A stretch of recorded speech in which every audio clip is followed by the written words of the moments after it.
Bonsoir, je suis ravie de vous retrouver pour ce nouveau numéro d'Ex Cathedra.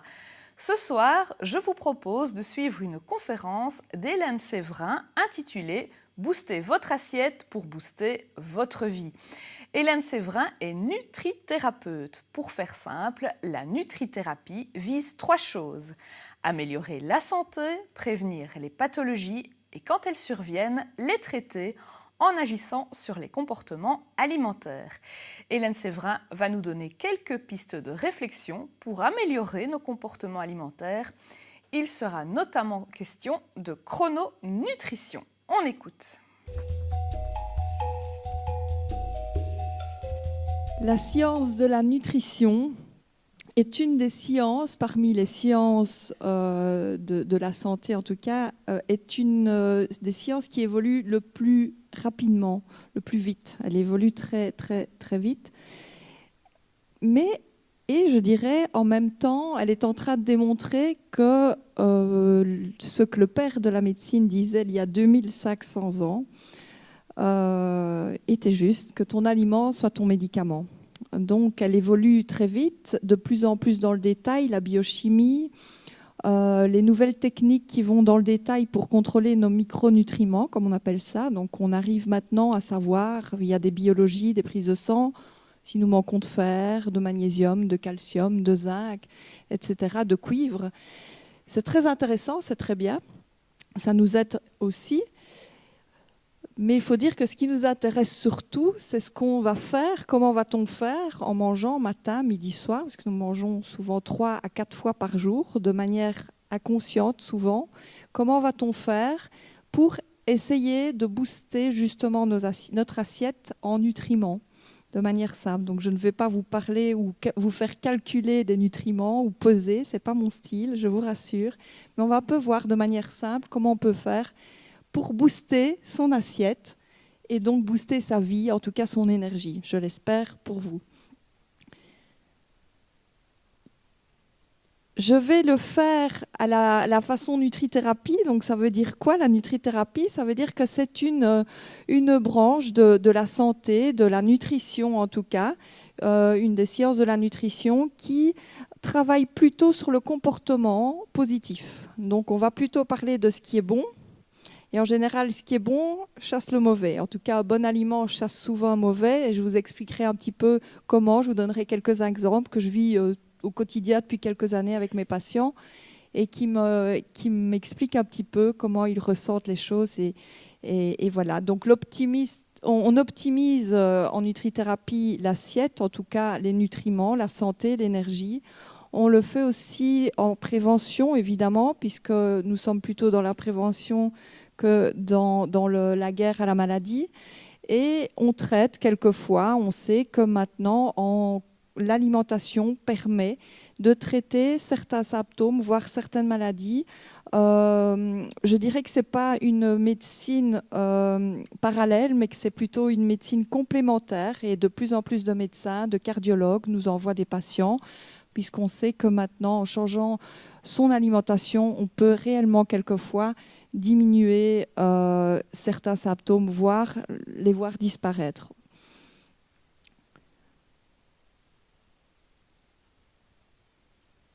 Au programme je vais démarrer par la chrononutrition, la base, donc ce qu'on va manger au matin, au petit déjeuner, au dîner, au goûter, on ne va pas l'oublier, et au souper.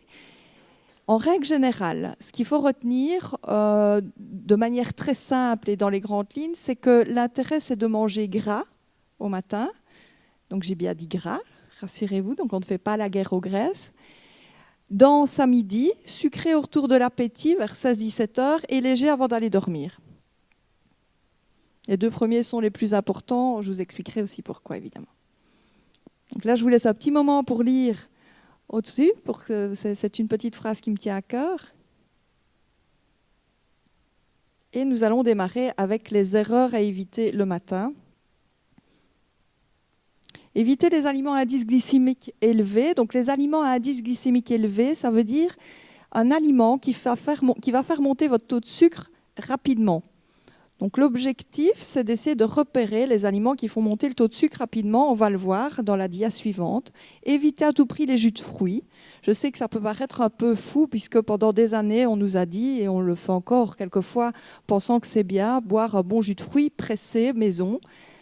Alors, ce n'est pas négatif à chaque fois, il faut bien nuancer, mais on sait quand même que le jus, c'est liquide, évidemment, et ça passe très vite dans le sang. Tout ce qui est liquide passe vite.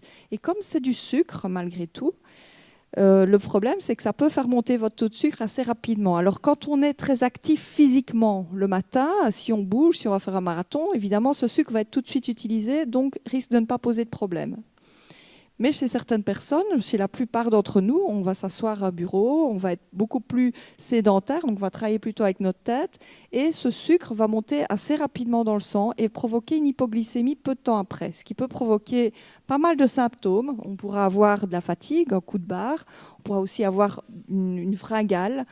Il y a des personnes qui vont être très nerveuses, qui vont avoir des angoisses aussi, on peut voir ça. Et chez des enfants, on parle beaucoup d'hyperactivité en ce moment, mais on sait que maintenant, les enfants qui prennent du sucre le matin ont tendance à être beaucoup plus nerveux et excités. Et quand on régule leur glycémie en donnant un petit déjeuner plutôt salé, plutôt anglais que français, en général, on voit déjà une grosse différence. Les institutrices et les instituteurs le disent.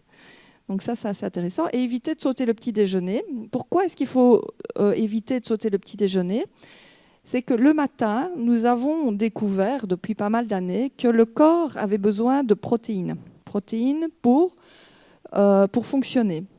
Or, les protéines, on en a aussi dans nos muscles. Et le problème, c'est que si on ne prend pas de protéines le matin, qu'on n'en amène pas au niveau alimentaire, votre corps va quand même, est très bien fait, il va aller les chercher ailleurs.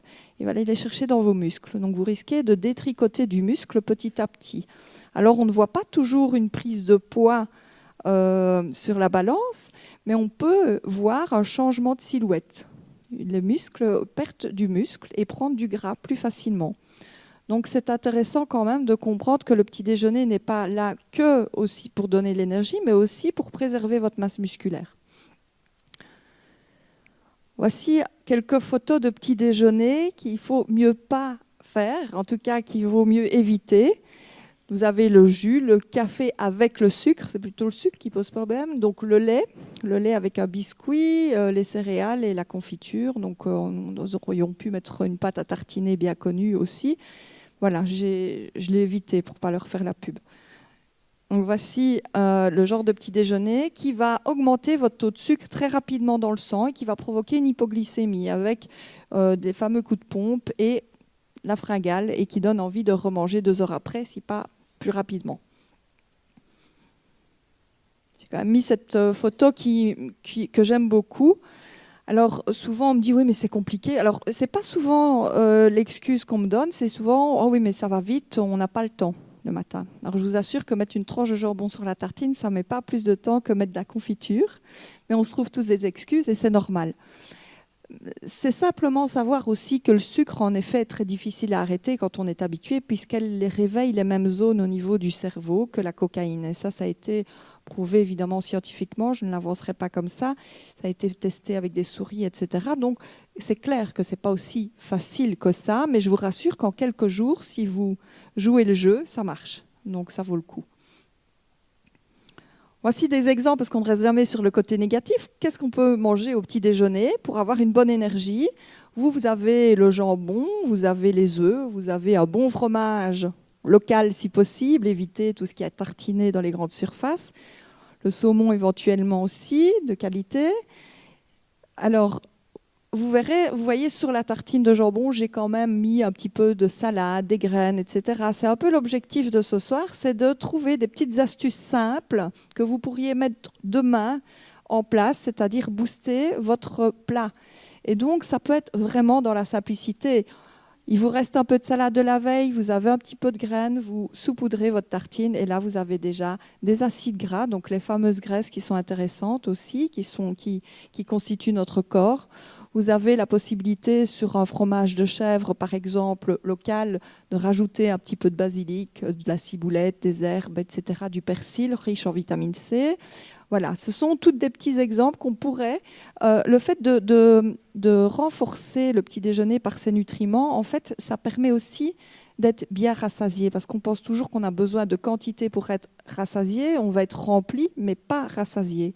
Et la densité nutritionnelle, c'est-à-dire avoir des nutriments dans certains aliments tout simples, comme la vitamine C que vous allez retrouver dans le persil, mais comme dans les légumes, vous trouvez des fibres, des vitamines, vous allez permettre à votre corps d'être rassasié de manière intelligente et intéressante, et pas rempli au sens propre. C'est vraiment nourri au sens propre du terme. Donc c'est ça l'objectif, c'est quelquefois d'acheter des graines de tournesol, des graines de sésame, des graines de chia, dont on parle beaucoup, des graines de lin, de saupoudrer, de les mettre à vue dans votre cuisine. Ne les rangez pas parce que c'est pas encore une habitude. Donc on les met dans des beaux petits pots en verre, ça décore, ça met de la couleur, et y penser tous les jours.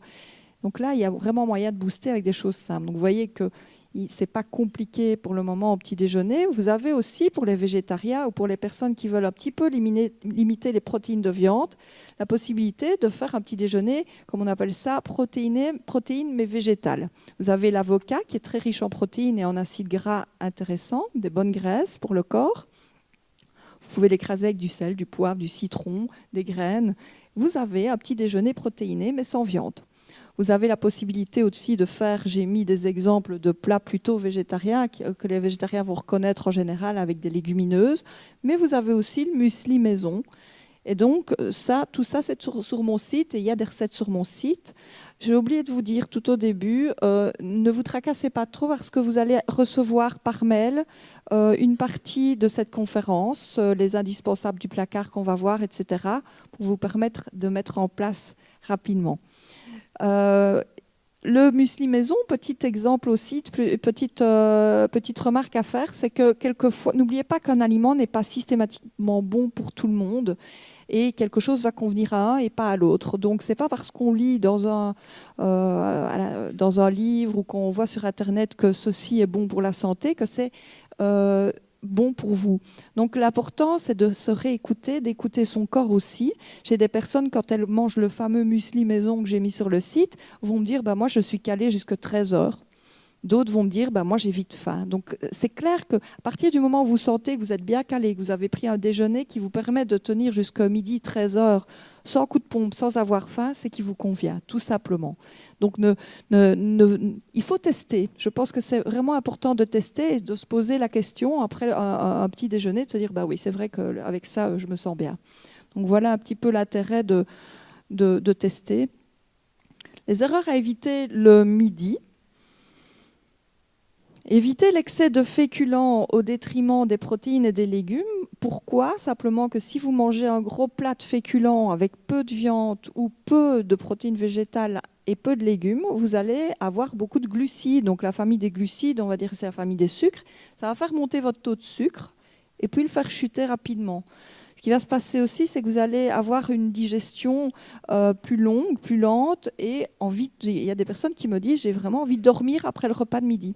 Tout de suite après, parce qu'elles ont mangé rapidement aussi, elles n'ont pas mastiqué, ce qui est très important. Je rappelle quand même que nous avons des enzymes dans la bouche qu'on ne trouve nulle part ailleurs. Donc quand vous mastiquez, vous permettez à l'estomac et à l'intestin d'être soulagés et d'assimiler aussi beaucoup mieux ce que vous avez mangé, les nutriments, les vitamines. Vous pouvez manger très bien avec des aliments bio ou locaux, encore mieux. Si vous mangez trop vite, si vous ne prenez pas le temps de mastiquer, vous aurez des carences. Donc ça, c'est la base. C'est vraiment mastiquer tout d'abord. Éviter le repas light du midi. Donc le repas light, on connaît tous et toutes. On a toujours voulu faire des régimes en se disant je vais manger une petite salade à midi, quelques crudités et ça va aller. Et on sait très bien que le fait de manger une bonne salade, une fois que c'est digéré, c'est pas grand-chose. Et on a faim et en général, on craque dans la journée ou on se rattrape dans la soirée. Le corps, quand on le frustre un peu, il se venge toujours à un moment donné. Donc c'est important de manger correctement. À midi, vous savez que vous avez encore plein de choses à faire pendant la journée. Il faut lui apporter le bon carburant. On va voir un peu ce qu'on peut amener. Et ne sautez pas le dîner, évidemment, puisque là, comme je vous le disais, si vous sautez, vous allez vous rattraper plus tard. Et si vous ne vous rattraperez pas, vous allez tenir bon, mais vous serez frustré. Et le corps a besoin de carburant. S'il n'en a pas à un moment donné, il va se mettre en mode je stocke plus rapidement au repas suivant. Donc c'est intéressant quand même de savoir qu'il faut manger à midi aussi pour ne pas stocker au repas suivant, au goûter ou au souper. Voici l'exemple de ce qu'il ne faut pas faire. Donc vous avez les salades, les potages passés où on n'a plus grand-chose que du liquide. Alors c'est bien, hein, mais ce n'est pas suffisant. On peut démarrer par un potage, mais il faut amener quelque chose derrière. La salade, une fois que c'est digéré, il n'y a plus grand-chose non plus. Ou alors, on a aussi le fameux sandwich qui équivaut à une vingtaine de sucres plus ou moins engloutis. En tout cas, c'est l'équivalent que ça va donner dans le corps, avec pas grand-chose d'intéressant dedans en règle générale. Et on sait quand même que beaucoup de personnes mangent des sandwichs à midi pratiquement 5 jours sur 7, ou alors les plats préparés, qui sont remplis de glucides et on va le voir tout à l'heure, ce qu'on peut retrouver dans ces plats. Alors, qu'est-ce qu'on peut manger à midi de simple et de facile quand on n'a pas le temps ? Alors, je donne toujours l'exemple de la fameuse omelette, si on n'a pas mangé les œufs au matin, évidemment, mais l'omelette à midi, même si on travaille et qu'on part tôt, on peut très bien se faire une bonne omelette le soir, en mettant des légumes si possible, c'est encore mieux, et l'emmener le lendemain pour aller travailler avec une petite tranche de pain, encore mieux du riz ou du quinoa, un reste en tout cas de la veille. Vous avez la tartine, si vous voulez rester tartine une fois de temps en temps, vous avez des tartines, mais qui vont être bien réfléchies pour que vous soyez nourris au sens propre, on va dire, et pas remplis. Vous avez aussi les salades froides qu'on peut se faire, même en hiver, des plats, des restes de la veille qu'on peut remélanger sous forme de salade, qu'on peut réchauffer si on veut ou pas, selon les goûts. J'ai encore mis quelques exemples ici que vous retrouverez sur mon site, évidemment, qui vous permettront de trouver un peu des idées. C'est un petit peu comme quand on est en été et qu'on se fait des grosses salades de riz froid avec du poisson dedans et des légumes. Mettez de la couleur, mettez des bonnes huiles. Et vous aurez un plat qui va sortir un peu du plat tartine ou sandwich et qui va vraiment vous nourrir et vous permettre d'avoir de l'énergie toute l'après-midi. Alors, les erreurs à éviter en cours de journée. Donc, oublier le goûter vous conduira vers un manque de sérotonine. Donc, la sérotonine, c'est un neurotransmetteur qui vous permet d'être plus relax, apaisé, c'est de ressentir la satiété aussi, de ne pas avoir faim, ou en tout cas envie de compenser avec la nourriture, et qui peut donc ce goûter qui va vous permettre de contrôler aussi vos fringales et contrôler le soir, le souper aussi, et de ne pas se jeter sur la nourriture au soir. Sinon, voici ce qui peut se passer. Je pense qu'on peut se reconnaître, peut-être exagéré dans les photos, quoique. Donc, prenez votre goûter. Évidemment, si vous soupez très tôt, ça aussi, on me le dit, est-ce que je suis obligée de goûter ? J'ai pas faim. Non, d'accord, c'est du bon sens. Si vous soupez tôt, que vous avez en plus peut-être décalé le midi, vous n'êtes pas obligé de goûter. Mais si vous soupez si vous prenez le repas du soir vers 19h, 20h, je pense qu'il est vraiment important d'amener un petit quelque chose au moment où, vers 5 heures, le taux de sucre dans le corps a tendance à chuter. Le souper lourd et riche qui sera néfaste au sommeil récupérateur, ce qu'il faut aussi éviter, évidemment. Là, on va voir un petit peu ce qu'on peut mettre. Donc, au goûter, je vous ai mis quelques exemples. Il y en a d'autres. J'ai mis des recettes sur mon site de goûter ça à faire soi-même avec beaucoup moins de sucre, évidemment. Et ça vous permet un petit peu de sortir peut-être du fruit. Mais là, je vous ai mis des choses simples. Donc, dans le cas, en haut à gauche, vous avez tous des goûters bruts, comme j'appelle ça, c'est-à-dire non transformés par l'industriel. Donc, tel quel. Là, c'est l'idéal, évidemment. Vous pouvez vous dire, tiens, 4 jours sur 7 ou 5 jours sur 7, ce sera ça. Donc là, c'est déjà pas mal. Ça peut être des fruits, ça peut être des oléagineux, comme des noix, des amandes, des noix de cajou, des noix du Brésil, des noisettes. Donc ça, c'est quelque chose qui cale bien, qui est facile à emporter. Un fruit de saison, c'est l'idéal aussi. Un carré ou deux de chocolat noir, c'est top. Vous pouvez mélanger les trois si vous avez faim, mais ne mastiquez. Là, j'ai mis un cake parce que j'en fais souvent des cakes où je mets beaucoup moins de sucre que dans les recettes traditionnelles. Et je vous avoue que les patientes me disent en général que la première fois, les enfants disent oh, ça, c'est un peu moins sucré, ou ils le sentent. Mais au fur et à mesure, en fait, ils adorent. Et quand ils regoûtent des goûters un petit peu trop sucrés, c'est écœurant. Donc c'est ça qui est chouette. Quand on arrive à ce stade-là, quand on trouve que c'est écœurant, c'est gagné. Et je vous assure que ça marche. Vous avez des truffes au chocolat que j'ai mis, des smoothies aussi qui peuvent être sympas. On fait souvent ça en été. On peut le faire en hiver, évidemment, avec des légumes et des fruits.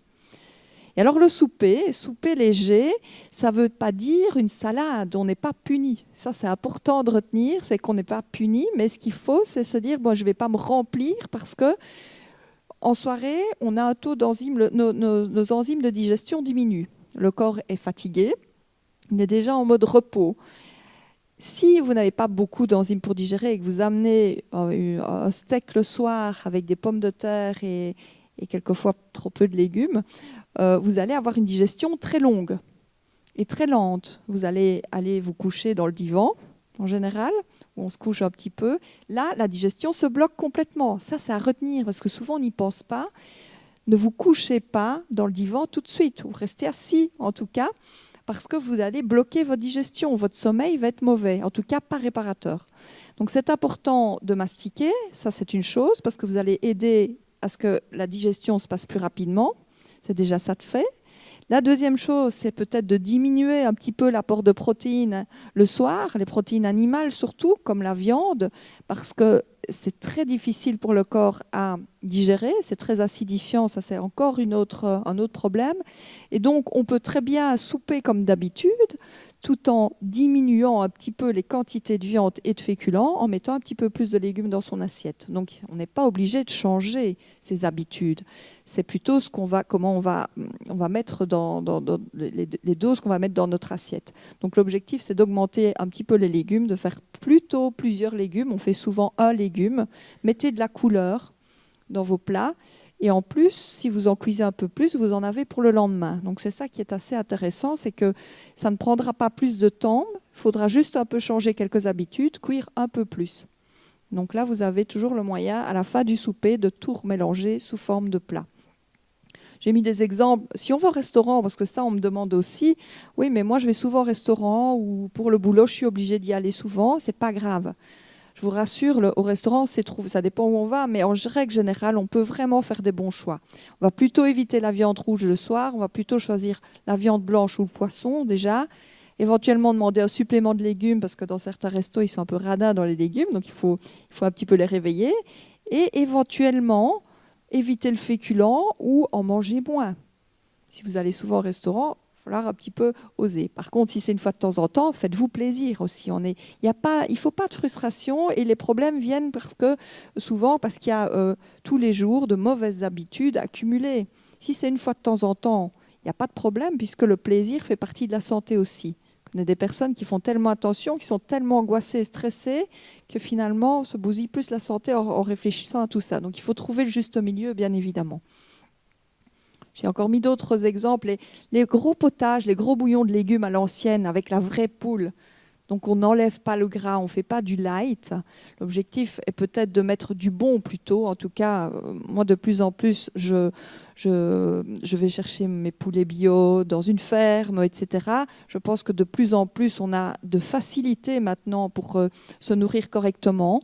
Et pas plus cher, parce que mardi, un monsieur me demandait, est-ce que c'est possible de manger du bio pour tout le monde. Je dirais que c'est pas que bio, mais c'est plutôt local. Alors si c'est local et bio, c'est très bien. Mais si vous mangez local, c'est pas plus cher. C'est ce qui est bio dans les magasins bio, évidemment. Là, si vous n'achetez que là, ça va revenir très cher. Mais si vous vous renseignez un petit peu, il y a de plus en plus d'endroits où on peut vraiment se fournir en légumes, en viande, etc., de qualité. Et on a la possibilité de faire des bons repas, des bons bouillons de légumes. Souvent, les parents me disent « Oui, mais les enfants ont mangé une tartine à midi, donc je suis obligée quand même de faire un gros repas. » Oui et non. Je pense que simplement habituer l'enfant à lui dire qu'une grosse soupe avec du bon poulet, plein de légumes, c'est un repas. ne lui donnez pas, ne lui faites pas croire en tout cas qu'un vrai repas, c'est obligatoirement une grosse viande, beaucoup de pommes de terre ou de pâtes avec un peu de légumes ou beaucoup. S'il a une grosse soupe avec tout, c'est un repas. C'est comme les desserts. C'est que j'ai une maman qui me disait, depuis que mon enfant va à l'école, il me réclame un dessert parce qu'elle l'avait fait manger au repas de midi à l'école et à chaque fois une entrée, un plat, un dessert. Donc maintenant, il réclame son dessert. Vous voyez, donc il ne faut vraiment pas les habituer à tout ça. C'est le petit plaisir une fois de temps en temps, quand on va manger au resto, quand on est invité, etc. Mais pas systématique. Donc il y a les gratins de légumes, il y a les courgettes farcies, etc. Pas toujours à la viande, on peut le faire au quinoa, c'est délicieux avec des bonnes épices, de l'ail, etc. Et tout ça est sur mon site aussi, je vous rassure. Voici un petit peu le topo du petit déjeuner, du dîner, du goûter et du repas du soir. Vous avez dans les grandes lignes, et vous voyez que ce n'est pas des repas ou des plats compliqués. C'est vraiment à la limite des plats un peu à l'ancienne, juste que ça va être un petit peu les quantités. Le soir, plus vous allez manger léger, plus vous allez vous réveiller en forme, alors en ayant passé une nuit beaucoup plus intéressante, sans réveil, parce que souvent les réveils nocturnes font souvent suite à une mauvaise digestion ou une digestion qui perdure pendant la nuit et tous les organes vous réveillent en fait. Et donc, si vous mangez plus léger, que vous mastiquez, vous allez voir que vos nuits vont être de plus en plus réparatrices. Vous allez vous lever en ayant très faim et ça, c'est bon signe. Si vous levez en ayant faim, c'est ce qui va se passer. Ça, c'est bon signe. Et c'est pareil pour les enfants. Si les enfants mangent léger le soir, s'ils n'ont pas faim, ma foi, ne les obligez pas. Tout ce qui arrivera, surtout pas leur donner un dessert à la place, mais ce qui arrivera, c'est qu'ils vont passer une bonne nuit et au matin, ils vont mourir de faim. Et là, c'est gagné. Donc voilà. Donc, le goûter, on termine sur le souper et alors les super aliments. Ça, c'est intéressant pour booster les plats, puisque l'objectif, c'est d'arriver à avoir des plats simples, de ne pas passer des heures et des heures dans sa cuisine, mais de pouvoir justement les booster pour apporter plus de nutriments. On sait à l'heure actuelle, malheureusement, que nos aliments sont appauvris en vitamines, dû à la pauvreté des sols aussi, l'ensoleillement, je pense beaucoup les pesticides, etc. On ne va pas parler de tout ce côté négatif, on va plutôt se dire qu'est-ce qu'on peut faire pour compenser. Que peut-on faire pour compenser de ces aliments qui sont un peu plus pauvres qu'avant, avec beaucoup moins de vitamines. Et c'est là que les super aliments vont permettre de nous aider. Alors le champion pour le moment, évidemment, ça fait un petit temps qu'il est numéro 1, c'est le curcuma. Le curcuma est une épice qui est anti-inflammatoire, qui a des vertus antioxydantes très puissantes. Et c'est vrai que maintenant, on en trouve dans les magasins bio, pas encore dans les grandes surfaces, je n'en ai pas vu. Mais donc, c'est sous forme de petites racines. On peut le passer au blender, le râper sur un plat. C'est très intéressant. Au niveau anti-inflammatoire, on l'utilise maintenant dans plusieurs pays en prévention cancer, mais aussi en même temps que les chimios et les radiothérapies. Donc, il n'est pas encore tout à fait utilisé par chez nous. Ça va l'être, on est un peu plus lent. Au niveau je parle des cancers, parce que je pense qu'il y a beaucoup de personnes qui connaissent le curcuma et son effet anti-inflammatoire sur le corps. Or, on sait que l'inflammation, c'est quelque chose c'est au départ de l'inflammation en général que beaucoup de pathologies se développent. Donc c'est pour ça qu'on sait que le fait d'avoir un corps bien protégé au niveau de l'inflammation, une alimentation anti-inflammatoire, c'est-à-dire des bonnes graisses, des bonnes huiles, pas trop de friture, pas trop de viande à excès, etc., va vous permettre de garder une santé au top.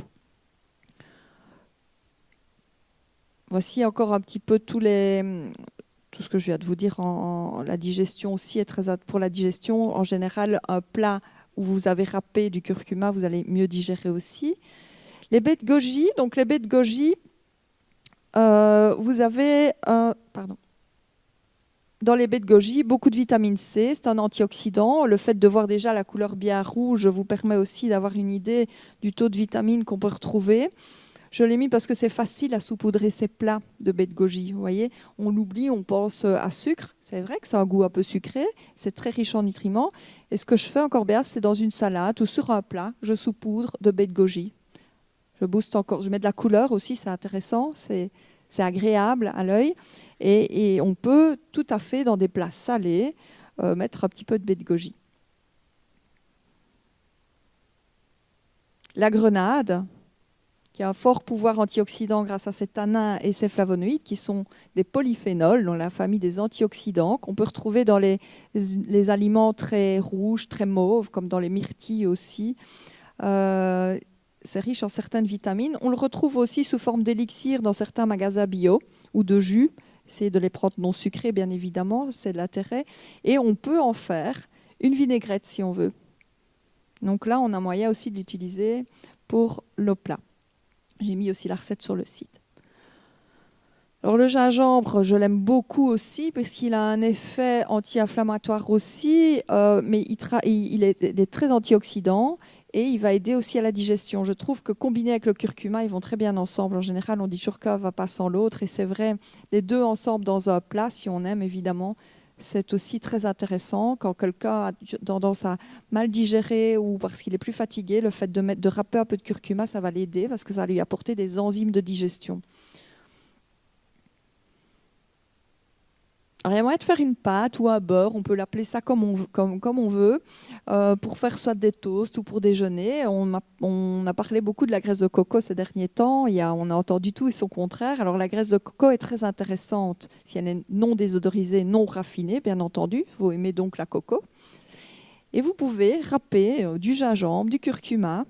Vous mélangez le tout et vous pouvez tartiner ou faire des toasts au beurre de coco et curcuma gingembre. C'est délicieux. Vous pouvez les mélanger à votre plat, etc. Les graines germées, c'est du vivant. Donc là, c'est vraiment quelque chose d'assez puissant au niveau nutriments. Les végétariens l'utilisent beaucoup parce que ça apporte des protéines végétales. Donc les personnes qui ne mangent pas de viande du tout vont souvent utiliser les graines germées. Pourtant, on dit de protéines, on pense toujours à animal, protéines animales. Mais dans les graines germées, on trouve énormément de protéines, de minéraux. Et donc ça peut booster vraiment un plat aussi. On sait les faire soi-même. Si on s'y connaît un peu, ça peut être simple, ça dépend des graines. Mais sinon, on sait les acheter dans certains magasins bio et aussi dans certaines grandes surfaces, mais prenez les bio. Oui, c'est très alcalinisant. Je vais revenir en arrière, parce que je vais quand même parler un petit peu du côté alcalin. Donc, les graines germées sont très alcalinisantes. En fait, je vous parlais de l'acidose, le stress, la fatigue, certains médicaments, mais notre alimentation, quelquefois trop riche en sucre, en protéines animales, avec un peu trop peu de légumes, va provoquer une acidification, une acidose, comme on dit dans notre jargon, des tissus et du sang. Et donc, nous avons tout intérêt à consommer durant la journée, surtout si on est stressé, fatigué, qu'on prend beaucoup de médicaments, des aliments très alcalins pour tamponner tous ces acides dans le corps. Donc, c'est important de savoir que tout ce qui est alcalin, c'est en règle générale les légumes. Vous avez les fruits, mais ce n'est pas toujours le cas en fonction aussi de notre digestion. Donc les légumes, c'est très alcalin, que ce soit en potage, en cru, en cuit. Mais ça va vous permettre de décrasser un petit peu le corps de ces acides. Donc voilà pourquoi j'avais mis son pouvoir antioxydant et alcalinisant surtout. Mais tous les légumes font ça. Les graines de chia sont intéressantes évidemment puisqu'elles ont des oméga 3. Elles sont riches en fibres. Elles vont gonfler légèrement quand on les mange dans l'estomac, donc donner un effet de satiété aussi. Elles sont très riches en protéines végétales, donc c'est pour ça aussi qu'elles sont intéressantes quand vous faites un petit déjeuner végétarien, comme l'avocat par exemple. Saupoudrez les graines de chia sur l'avocat, vous enrichissez en protéines encore, justement, pour avoir le bon carburant le matin. Les oméga 3, donc ce sont les acides gras qui sont intéressants au niveau du corps, qu'on consomme un petit peu trop peu. Et donc là, vous en avez aussi. On peut en faire des desserts avec les graines de chia. On peut les saupoudrer et on peut les mettre aussi dans un potage. Elles vont donner un petit coup de boost et aussi rassasier plus rapidement. En magasin bio, en général. Mais ça, on en parle après pour les questions-réponses.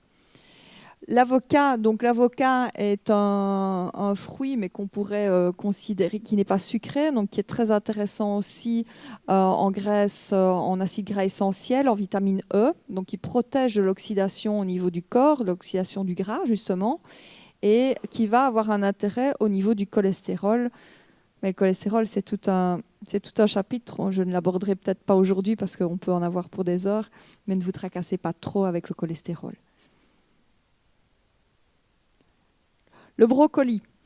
Donc toute la famille des choux en général est de toute façon très intéressante. On sait maintenant ses vertus au niveau protection cancer, mais il a d'autres effets évidemment sur les maladies cardiovasculaires également. Alors attention à la cuisson, il ne faut pas manger spécialement vos choux crus systématiquement, mais vous pouvez les râper quand même quelquefois si vous voulez garder un maximum de nutriments. Si vous les cuisez, cuisez-les juste al dente, comme ça vous gardez encore beaucoup de nutriments. Il y a souvent j'entends beaucoup des questions par rapport au cru. Alors des personnes qui veulent se mettre au cru tout le temps. Manger cru tout le temps, au niveau digestion, c'est pas top. Et puis on sait que certains légumes sont beaucoup plus intéressants une fois qu'ils sont cuits, pour les vitamines qui seront plus biodisponibles. Donc n'hésitez pas quand même à cuire, ne mangez pas que du cru, mais alternez. Surtout mastiquer. N'oubliez pas, quand vous êtes fatigué, le cru va être un petit peu plus long à digérer, donc pourrait peut-être moins bien passer que si vous êtes en pleine forme. C'est ça qu'il faut garder en tête. Mais le chou cuit ou cru, du moment que c'est al dente, aura plein d'intérêt. L'huile d'olive, bien évidemment, parce que c'est une première pression à froid si possible. Et bio, c'est encore mieux. Pourquoi bio? Je ne suis pas une pro-bio pour tout, je vous rassure, mais c'est vrai que le gras, c'est quand même dans le gras que se retrouvent tous les pesticides, en règle générale, les antibiotiques, tous les toxiques vont aller se loger dans les gras. Ils les attirent. Donc, il faut rester logique, et c'est du bon sens. Quand vous achetez quelque chose de gras, prenez le bio. Quand vous prenez une huile végétale pour apporter plein de bonnes choses à votre corps, prenez la bio. Elle va peut-être coûter un tout petit peu plus cher, mais ça vaut vraiment la peine. Sinon, c'est un pot de pesticides ou dans votre armoire. Donc l'intérêt, c'est quand même de ne pas négliger ce côté-là quand même. C'est comme l'avocat, il vaut mieux le prendre bio aussi. Voilà. Au niveau de l'huile de colza, on en parle énormément aussi, puisqu'elle est riche en oméga 3. Son rapport est très intéressant. Donc, les oméga 3, je le rappelle, sont des acides gras qui vont permettre d'avoir des membranes cellulaires dans notre corps bien souples. Les personnes qui ont tendance à manger des graisses saturées, comme beaucoup de viande, beaucoup de fromage, pas beaucoup de petits poissons gras, pas beaucoup d'huile végétale de qualité, vont avoir des membranes cellulaires assez rigides. Cette rigidité membranaire peut être dangereuse au niveau cardiovasculaire, bien évidemment.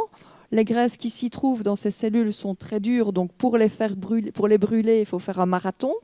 Donc, comme disait toujours mon professeur en nutrithérapie, il n'y a pas de perte de poids sans oméga 3, disait-il. Mais je pense qu'il a vraiment raison.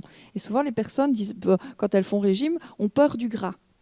Alors, il y a gras et gras, évidemment. Je ne vous demande pas de manger la couenne du jambon, mais c'est important de ne pas faire la guerre aux graisses. Sinon, vous allez sécher du cerveau. Et ça, c'est aussi important de le retenir.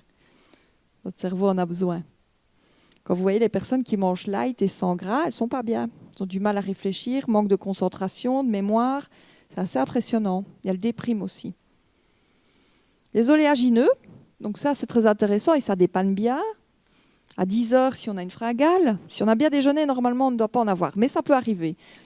Une petite poignée de fruits secs. À 4 heures aussi, voilà, vaut mieux faire une boulimie de fruits secs qu'une boulimie de chips. On est bien d'accord. Donc, quand les personnes me disent « oui, mais quelquefois, j'en mange de trop », ok, on a tous un petit peu connu ça. Quelquefois, on va manger un peu trop de fruits secs. Mais je ne pense pas que ce soit grave en soi. L'intérêt, peut-être, c'est ce qui est plus judicieux, c'est quand on emmène des fruits secs, c'est pas de prendre tout le paquet. Vous en mettez dans un petit tupperware avec vous, comme ça vous savez que vous n'irez pas plus loin. Alors, il n'est pas, c'est bien d'avoir des bons nutriments, d'avoir du local par exemple, c'est super.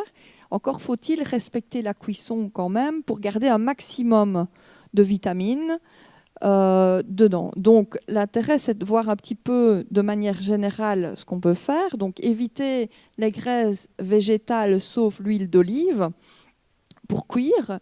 Il y a d'autres huiles, mais on va rester sur l'huile d'olive parce qu'il y a encore quelques études qui sont en train de sortir. Je suis en train de les analyser. Mais l'huile d'olive, si elle ne fume pas, bien évidemment, si vous n'êtes pas pressé, que vous laissez brûler votre huile, qu'elle fume partout, là, elle devient toxique pour le corps. Donc, vaut mieux alors la jeter.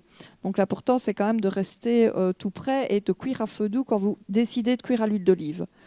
Vous avez également l'importance d'adopter la cuisson basse température et à la vapeur, puisque à basse température, vous allez permettre, vous n'allez pas saisir et faire noircir, par exemple, votre viande, qui va être du caramel pour vos artères. Donc l'intérêt à cuire basse température pour protéger les nutriments, les protéines, mais aussi à la vapeur, puisque là, vous aurez aussi une belle cuisson et vous gardez un maximum de nutriments. Évitez les céréales à cuisson rapide. Ça, c'est aussi intéressant quand vous choisissez du riz, des pâtes.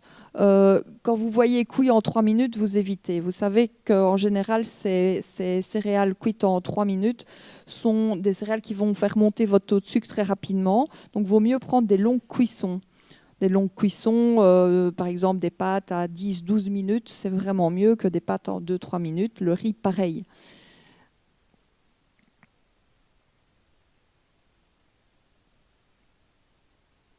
On va reparler encore des méthodes de cuisson par après, je vous rassure. Le danger de certaines cuissons, donc ça je voulais quand même en parler, qui serait l'équivalent de la caramélisation au niveau de vos cellules. Là vous avez par exemple ceci, donc qu'on peut voir dans certains restaurants, mais chez soi aussi, il y a des personnes qui aiment bien saisir correctement ou qui font des tartines grillées tous les matins, toutes brunies.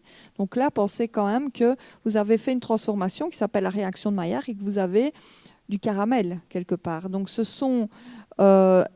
assez toxique pour le corps. Alors si c'est une fois de temps en temps, ma foi, ça passe. Mais il vaut mieux peut-être toaster votre pain qui ne change pas de couleur. Pareil pour la viande, etc. Éviter un maximum tout ce qui est noirci, bruni. Alors c'est très addictif, on aime bien, parce que c'est devenu du sucre, évidemment. Et on sait bien, comme je vous avais montré la dia tout au début, que le sucre, c'est comme la cocaïne, on adore et on en demande. Et c'est vrai que cette odeur un peu de noirci, de caramel, on l'aime bien. Mais malheureusement, elle fait ça aussi dans votre corps. Donc on vieillit prématurément avec ce genre de produit.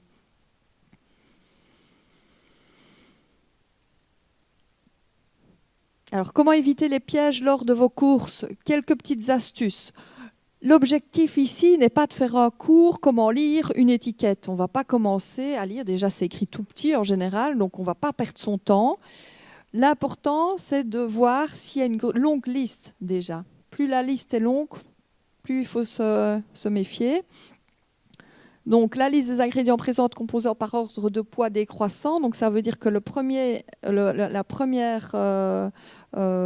ingrédient qui va se trouver, c'est celui qui est en plus grosse quantité dans l'aliment. Et je vais vous montrer un petit peu des exemples. On ne s'imagine même pas ce qu'on peut retrouver. Donc préférez les produits avec des listes d'ingrédients plus courtes que possible. Là, si vous avez un houmous par exemple, il y a des personnes qui me disent le houmous, je l'ai acheté dans telle surface commerciale.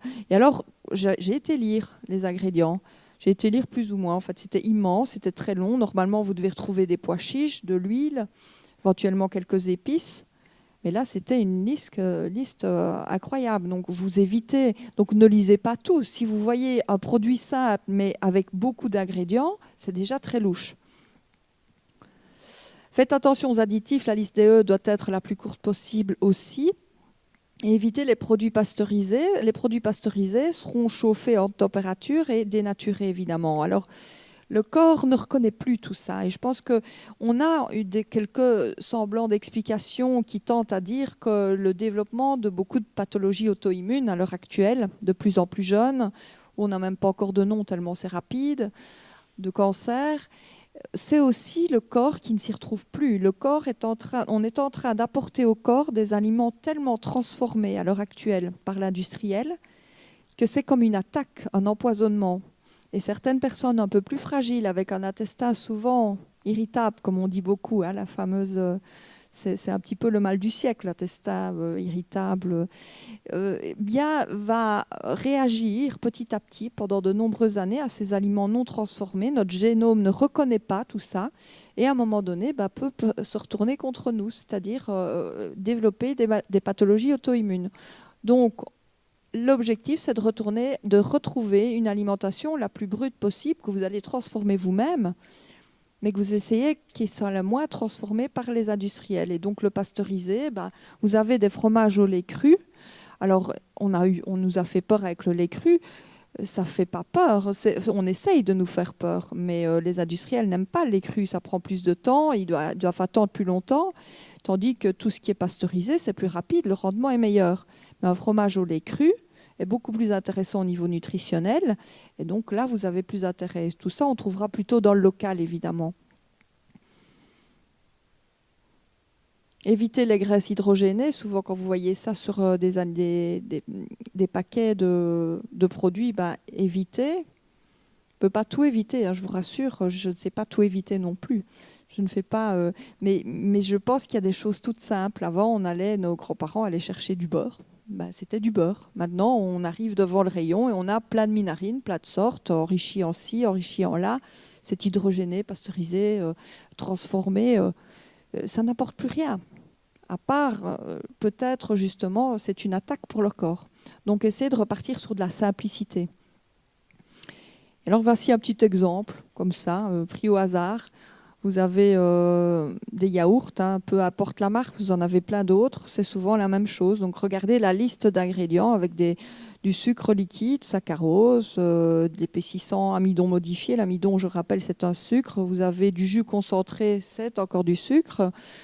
Voilà, donc on a quand même une bombe de sucre malgré tout dans ce pot, avec pas de fruits, hein, y a rien. Alors ici, je ne vais pas lire toute la liste, mais ça peut vous donner une idée de ce qu'on peut retrouver dans des plats préparés.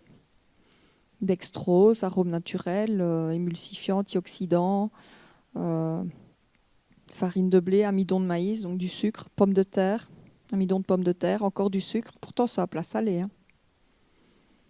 Voilà, alors ça, c'est aussi notre hantise, nous, en tant que nutrithérapeutes, nutritionnistes et autres. Ces plats-là, donc quand on parle par exemple du riz ou du quinoa, les personnes me disent à la deuxième consultation, super, j'ai trouvé un quinoa à cuire en 3 minutes.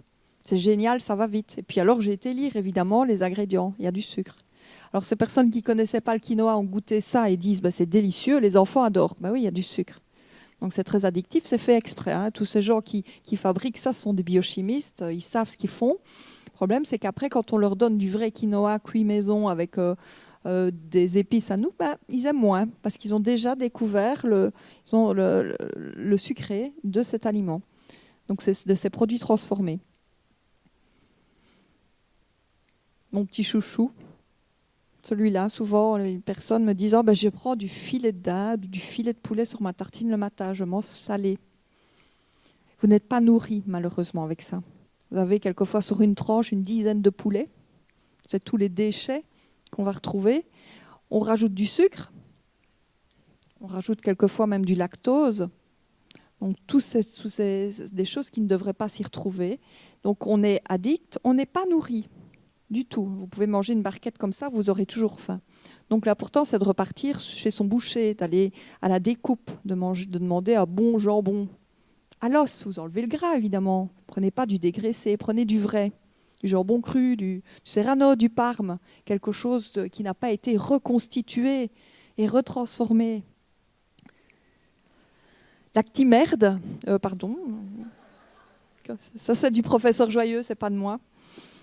Donc, ce professeur Joyeux, cancérologue, qui expliquait que tous ces produits-là qu'on fournit aussi dans les hôpitaux, hein,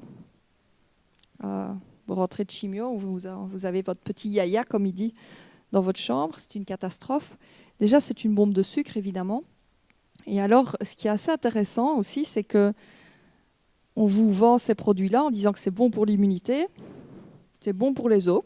Ah oui, il y a du calcium, d'accord ? Les vaches, elles boivent du lait, je suppose, pour avoir des bons os comme ça. Non. Vous voyez, c'est très difficile de casser la patte d'une vache. Ah, c'est dur, pourtant, elle ne boit pas de lait. On est bien d'accord que cette histoire de lait pour avoir des bons os, il ne faut plus y croire, là. Riche en probiotiques. Alors ça, c'est intéressant. C'est surtout plus intéressant qu'on nous prend vraiment pour des cons, là, je tiens à le dire. C'est que ces bonnes bactéries actives et vivantes, dit Xyd Danone, sont des probiotiques qu'on donne, on enrichit l'alimentation des poulets et des porcs pour les faire grossir très vite grâce à ces fameuses bactéries actives et vivantes. Donc ça, c'est une publicité qui a été retirée, ils ont été obligés de la retirer, mais bon, ça a été dit. Ils le disent encore pour d'autres. Donc voilà. Ça, c'était le petit coup de gueule du jour. Je continue. La Vitelma ou autre, hein, il y en a plein. Donc là, vous avez des graisses végétales, donc des huiles à la base, qui ont été transformées pour qu'elles soient tartinables facilement. On les met au frigo, elles ressortent, c'est tartinable, on ne casse pas la tartine, c'est super. C'est louche aussi, d'accord? Donc ce genre de choses, reprenez du vrai beurre. Moi, je sais que ma grand-mère sortait un petit morceau de beurre qu'elle mettait dans l'armoire, le reste était au frigo. Nous, on va peut-être l'utiliser un petit peu moins si on n'est pas des grosses familles nombreuses, mais vous pouvez congeler votre beurre en portions aussi. Hein. Vous n'êtes pas...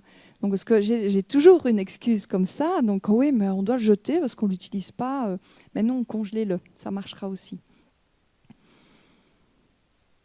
Des jus. Donc les jus, regardez ce qu'il y a dedans, évidemment. Donc on les met pour les vitamines, hein, parce qu'ils font de la pub, vitamine A, C, E. Il n'y en a plus, hein, je vous rassure, ça a été chauffé. Donc ces vitamines, elles sont très, très sensibles à la chaleur. Il n'y en a pas de vitamines. Il y a du sucre. Du sucre rapide hein, qui passe directement dans le sang et qui fait monter votre taux de sucre.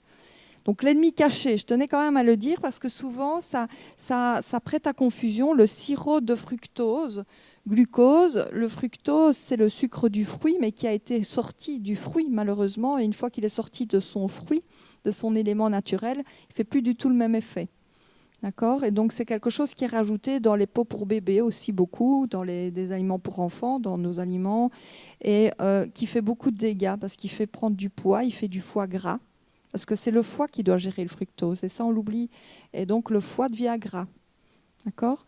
Donc c'est important, on a de plus en plus d'enfants, de jeunes enfants, qui ont déjà le foie gras, qui ont déjà des problèmes de diabète, de prédiabète, parce qu'on pense, en leur donnant quelquefois des petites compotes où il est marqué sans sucre ajouté, où on joue un peu sur les mots et où on retrouve ce genre d'aliments, de sucre dedans.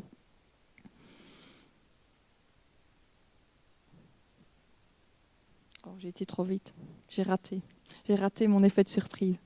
Bon, ne tombez pas dans le panneau, donc voilà, tout ça, je pense qu'il faudra toujours le répéter parce que je pensais que c'était rentré dans les mœurs, que ces produits ne font pas perdre du poids, mais font prendre du poids. Mais je vois encore que beaucoup de personnes achètent du light, ils m'en parlent encore souvent. Souvent on a enlevé du gras, on a rajouté des sucres, le corps il n'est pas nourri évidemment avec ces produits où il n'y a rien, donc il réclame et souvent les personnes qui mangent du maigre, du light ont plus souvent faim, mangent plus, qui ne sont pas nourris puisqu'il n'y a pas de nutriments, donc vont être carencés. Donc l'objectif c'est de remanger du vrai, ne mentez pas à votre corps, il vous le fera payer de toute façon. Donc c'est mieux quand même, et donc voilà ce genre de choses que j'aime encore bien.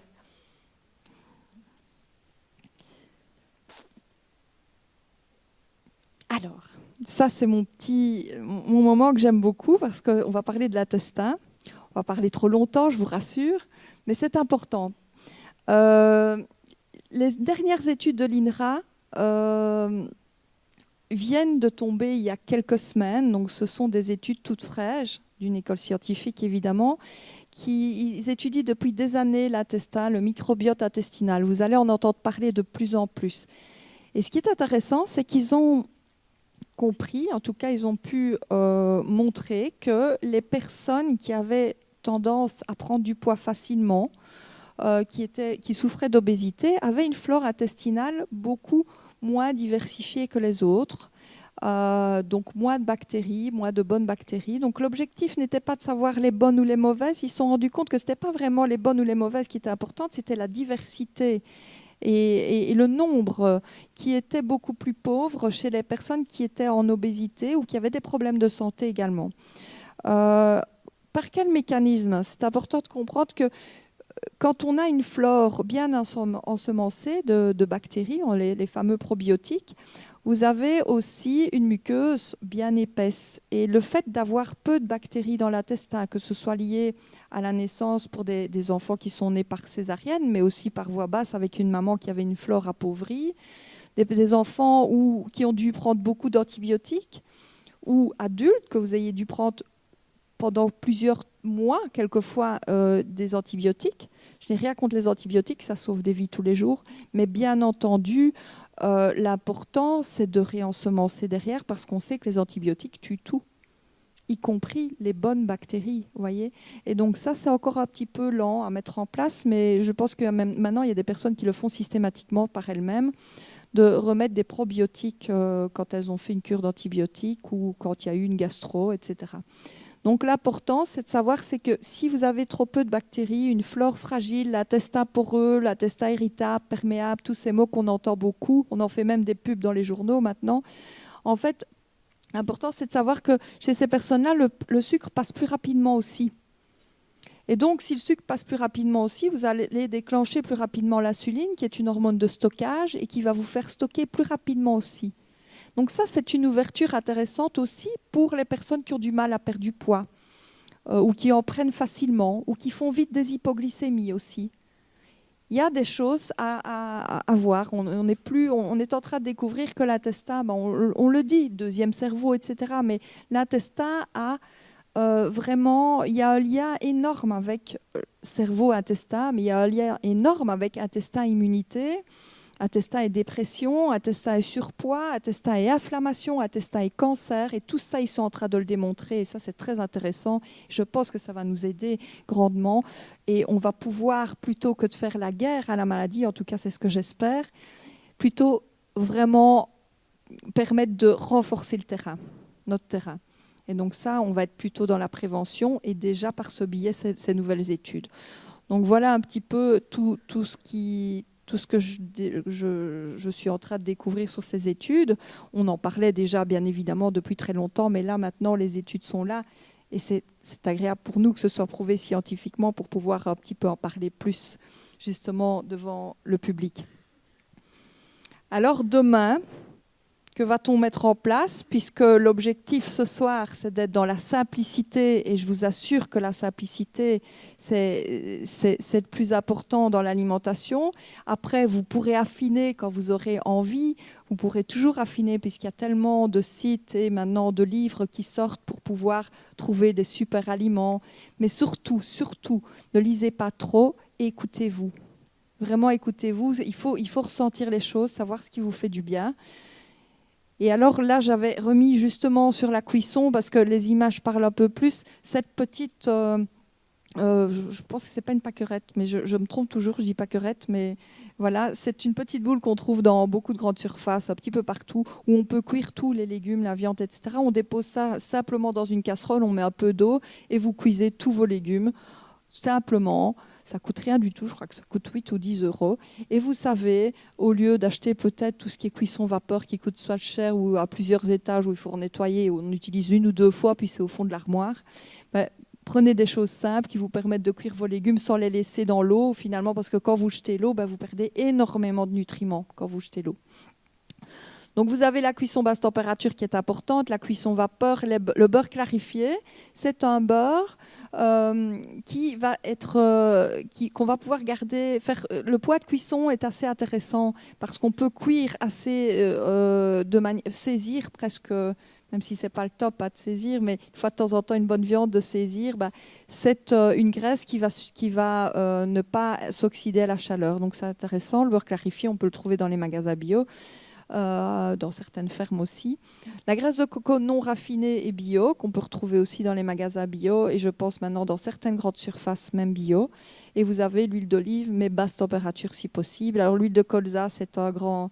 je vais quand même en parler un petit peu parce que je l'ai mise pour assaisonner l'huile de colza, mais je vous avoue que j'ai rencontré depuis peu le docteur Coudron, qui est un docteur qu'on voit beaucoup à la télé en ce moment, un Français qui est un homme extraordinaire et qui a un labo aussi et qui étudie beaucoup les nutriments. Et il m'expliquait que l'huile de colza, si on la cuit à 160-180 degrés, elle reste tout à fait stable et elle préserve ses oméga 3. Donc voilà, on a parlé, mais je ne la cuis pas encore moi personnellement, tellement j'ai entendu qu'il ne fallait pas la cuire, peut-être que ça viendra.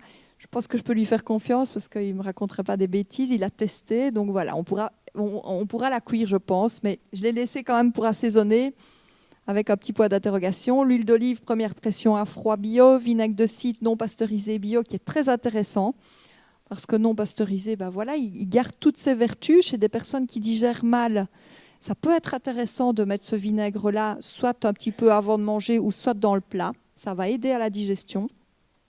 L'huile huiles quatuor ou quatuor, qui sont des huiles enrichies en oméga 3, vous avez du lin, de cartame, cameline, etc. C'est toutes des huiles très puissantes en oméga 3, donc on peut arroser nos plats quand on se fait un plat pour aller travailler, ou même sur nos légumes le soir ou dans un potage. N'ayez pas peur, il ne faut pas mettre la demi-bouteille, hein, on est d'accord, mais on peut aller jusque 2 à 3 cuillères à soupe sans problème par jour.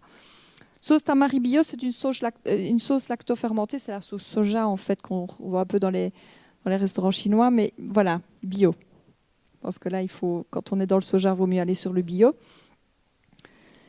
Nous avons toutes les épices qui sont intéressantes. J'ai mis quand même le sel non raffiné. Donc le sel non raffiné, ce qui est intéressant de savoir, c'est que c'est le sel qui est souvent caché dans les grandes surfaces, qui coûte le moins cher, qui est un peu gris. Mais c'est celui-là qu'il faut prendre. Alors, si vous voulez vraiment apporter un sel qui apporte en plus des minéraux, etc., vous avez le sel de l'Himalaya, qui est un sel rose, qu'on trouve dans les magasins bio également, qui ne sont pas beaucoup plus chers.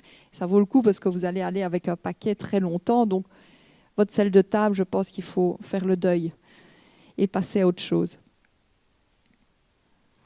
Pour le petit déjeuner, je vous ai mis une petite liste de courses éventuellement quand vous voulez avoir des choses qui ne sont pas trop périssables en général et qui vous permettent finalement de partir en vacances, de revenir, de ne pas faire de courses et quand même d'avoir ce qu'il faut pour le petit déjeuner.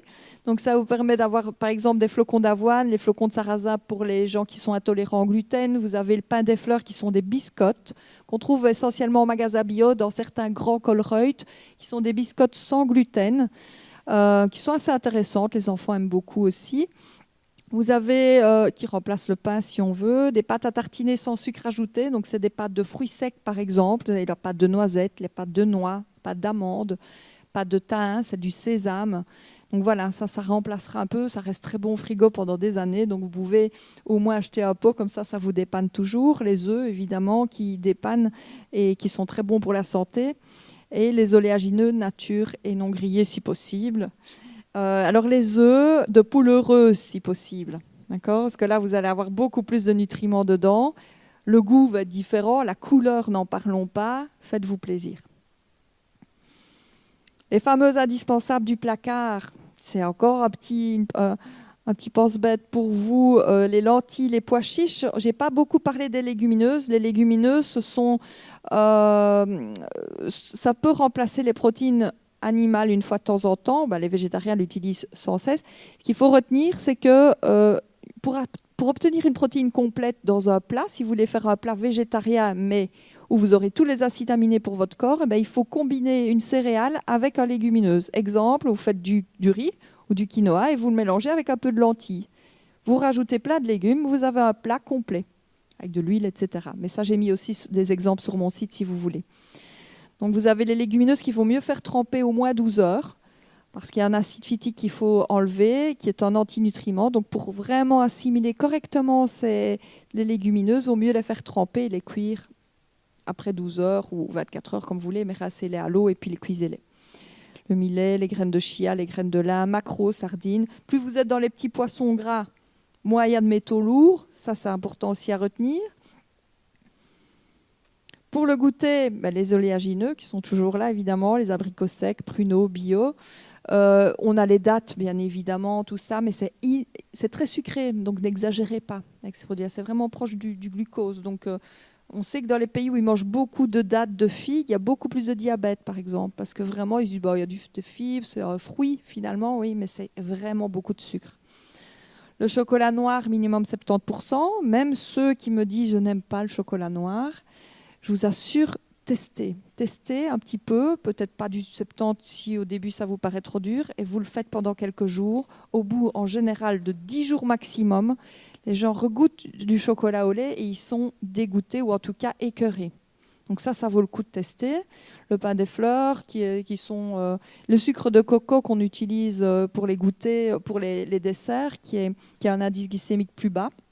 Mais si vous n'avez pas envie d'acheter, si vous faites beaucoup de goûters, de desserts vous-même, ça va vous coûter cher de prendre du sucre de coco. Ce que vous pouvez faire, c'est déjà prendre du sucre non raffiné, sucre de canne, et en mettre beaucoup moins. C'est déjà énorme de faire ce geste-là, de mettre beaucoup moins de sucre dans vos desserts.